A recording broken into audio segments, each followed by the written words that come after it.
Bom, pessoal, hoje a aula de história é só correção do que a gente já fez na aula passada também, que a gente está fechando a matéria para avaliação, tá bom? Então vamos lá. A gente está na página, vou botar aqui, hoje é dia 11, só para a gente saber, dia 11/8 de 2016, olha só quando eu fui, 2020, certo? Faltam 5 dias para o meu aniversário. 5 dias. Então vamos lá. História. A gente está no C2, página 201. Então, nós falávamos da ação do ser humano na natureza e as suas consequências, né? Então ele fala assim, vamos só lembrar. A invenção da agricultura permitiu que os indivíduos modificassem cada vez mais a natureza. Então, foi através da agricultura que ele começou a modificar a natureza.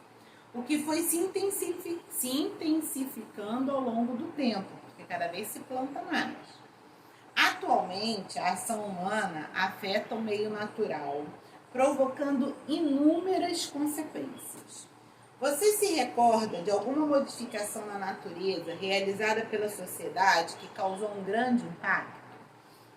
Então, nós falamos na aula passada sobre várias, né? A criação das cidades, a destruição da Mata Atlântica quase que totalmente, o derretimento das geleiras que está sendo ocasionado pelo aquecimento global, interferência humana. E agora está sendo discutido um assunto muito sério, porque o governo do Rio de Janeiro quer construir um autódromo na região de Deodoro. E para construir esse autódromo, ele vai desmatar uma grande área de Mata Atlântica, a última área de Mata Atlântica plana que existe no Brasil. O restante de Mata Atlântica está tudo nas montanhas. Essa é a última área de Mata Atlântica plana que existe no Brasil. E o governo quer desmatar. Então, muitas pessoas estão assinando na internet uma petição para que não seja feito, para que não seja realizado esse autódromo, né? Eu acho que a gente precisa pensar bem o ganho e o custo-benefício dessa obra. Nós já temos no Brasil um autódromo em São Paulo. Por que precisa de um autódromo no Rio de Janeiro se Fórmula 1 é uma coisa que acontece uma vez no ano, certo? Então, vão se destruir milhares de árvores, vamos ter um grande desequilíbrio ecológico naquela região, vamos perder mata nativa para um evento que nem todo mundo consegue participar, que nem todo mundo gosta, que não traz nenhum benefício público, né? Até porque a Fórmula 1 é um esporte caríssimo, então a grande parte da população não consegue assistir. Quer dizer, será que vale a pena? Será que isso está certo? O ser humano precisa pensar melhor nas suas atitudes, né? Até então a gente vinha falando de destruição da natureza para a agricultura. Aí você para e pensa assim, poxa, mas o ser humano precisa plantar para comer. Isso é uma necessidade. Agora, a gente precisa destruir uma mata para ver uns carrinhos correndo? Quando já existe um autódromo em São Paulo? Né? Vamos pensar bem nesse assunto, porque vocês são os adultos de amanhã. Então, pensem bem. Isso está certo? Fica a pergunta para vocês. Com tantas mudanças no modo de vida sedentário, o consumo e o descarte de objetos também passaram a ser um problema para a natureza. Claro, a gente consome muito, tem muito lixo, aquilo que eu falei, do ponto de vista do planeta, não existe fora. Então a gente joga fora da nossa casa, mas ele continua no planeta, certo? E o que você faz com o lixo que produz diariamente? O que a gente faz? A gente joga fora, não é? Joga fora e existe um sistema de coleta, que é o caminhão do lixo que passa coletando. Só que, infelizmente, na nossa cidade, a gente ainda não tem coleta seletiva de lixo. Né? O ideal seria que tivéssemos a coleta seletiva de lixo para reciclagem, que fizéssemos o uso do lixo orgânico na compostagem, só que nós não temos essa cultura, infelizmente. Tá? É uma coisa que a gente precisa desenvolver. Em muitas comunidades brasileiras, a poluição provocada pelo ser humano, pelas indústrias e pela agricultura tem provocado problemas ambientais tanto para os habitantes do campo como para os moradores da cidade, causando contaminações do ar, do solo e da água. Em sua região, há algum problema ambiental? Os rios estão limpos e preservados? Claro que não estão. Então, há muitos problemas ambientais.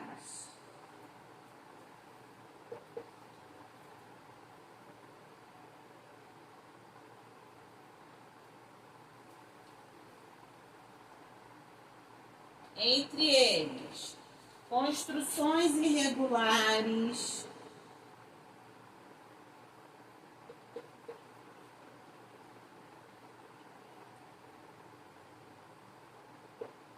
despejo de esgoto,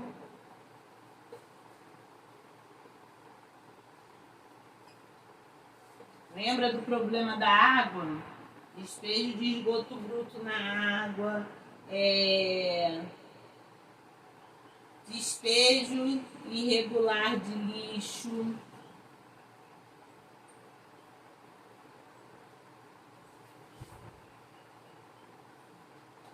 entre outros tantos, né? Então, uma grande cidade, ela vai ter grandes problemas ambientais. Nós temos as comunidades que são construídas ilegalmente, aquele lixo da comunidade. Essa semana, na comunidade da Mangueira, teve um deslizamento de terra ocasionado pelo peso da água e do lixo. Ou seja, a pessoa, além de construir irregularmente, que ocupou uma encosta onde não era permitido a construção, ainda joga lixo num terreno qualquer. Então aquele lixo vai acumulando com a água da chuva, acumulando, desce, destruiu casa, destruiu carro. Por sorte não tivemos vítimas, mas outras vezes já tivemos vítimas em acidentes como esses. Né? Os rios da nossa cidade estão todos poluídos, todos. Não existe rio na cidade do Rio de Janeiro que não esteja poluído. Né? Tivemos, inclusive, o problema da água no ano passado, que tivemos que comprar água mineral por causa da diosmina, aquela confusão toda, e se viu que muito lixo é jogado, muito esgoto e muito lixo nos rios, sem nenhum tratamento. Tá? E o despejo irregular de lixo que eu digo é porque muitas vezes o caminhão de lixo pega o lixo da nossa casa e joga num terreno qualquer, onde não tem tratamento, onde não tem uma cobertura. Então esse lixo provoca a poluição do solo, a poluição do lençol freático que está lá embaixo, a água que está lá embaixo da terra, a poluição do ar, porque gera um gás que polui o ar, a disseminação de animais que procuram esse lixo, como ratos, baratas, urubus, né? Muitos animais, muitas doenças.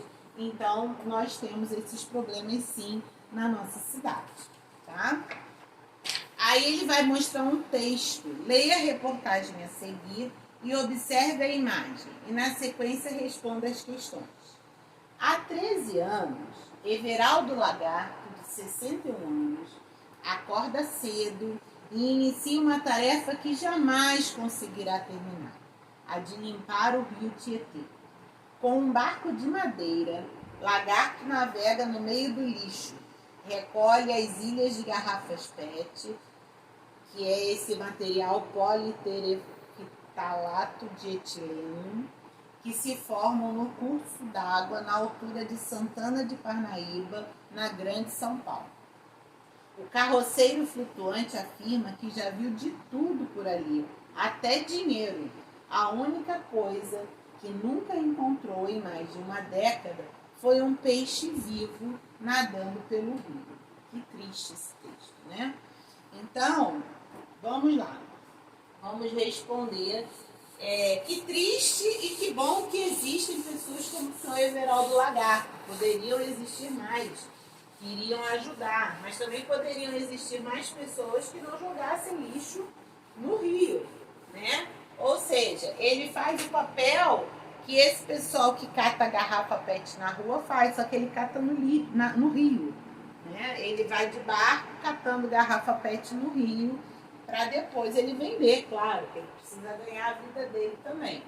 Então, vamos lá, página 202, número 3. Letra A. O senhor Everaldo afirmou que já viu de tudo no rio Tietê. O que ele encontra diariamente? Lixo de todo tipo,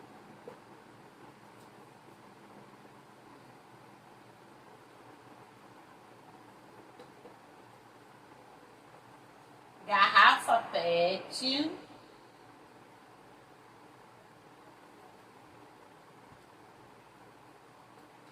e até dinheiro, não foi? Até dinheiro ele já achou. Letra B. O que ele não encontra? Peixes vivos. Ou seja, o rio Tietê não tem vida. De que adianta a gente ter um rio sem vida? Não é verdade? Se o bicho não consegue, a planta não consegue viver nesse rio, essa água serve pra gente? Vamos pensar. De acordo com a reportagem, o senhor Everaldo jamais terminará a sua tarefa. Indique quais as ações que poderiam ser realizadas para acabar com a tarefa de catar lixo e assim recuperar a vida do rio. Bom, aí essa resposta é pessoal, mas a gente pode pensar que primeiro a gente precisa de uma ação governamental. Uma pessoa sozinha não vai conseguir limpar um rio do tamanho do rio Tietê, né? Então precisaria de máquinas para limpar esse rio, precisaria limpar lá desde o fundo para poder tirar essa sujeira do fundo e o rio voltar a ter vida, e também precisaria que a população não jogasse mais o lixo fora dessa maneira, tá? Então vocês façam a resposta de vocês levando esses aspectos em consideração, ok? Na número 4, ele fala assim: provavelmente você já deve ter visto lixo boiando nos rios, nos lagos e praias perto da sua casa ou nos lugares que visitou. A poluição das águas é um problema grave. Atualmente existem áreas muito grandes no meio dos oceanos cobertas com lixo.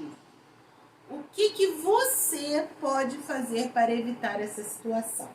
Então, aquela primeira pergunta falava sobre quais as ações que precisavam ser feitas. E aí eu já comecei logo falando, tem que ser governamental, porque é um problema grande. Agora também tem a solução de cada um. O que eu, Simone, posso fazer para ajudar? É um trabalho de formiguinha.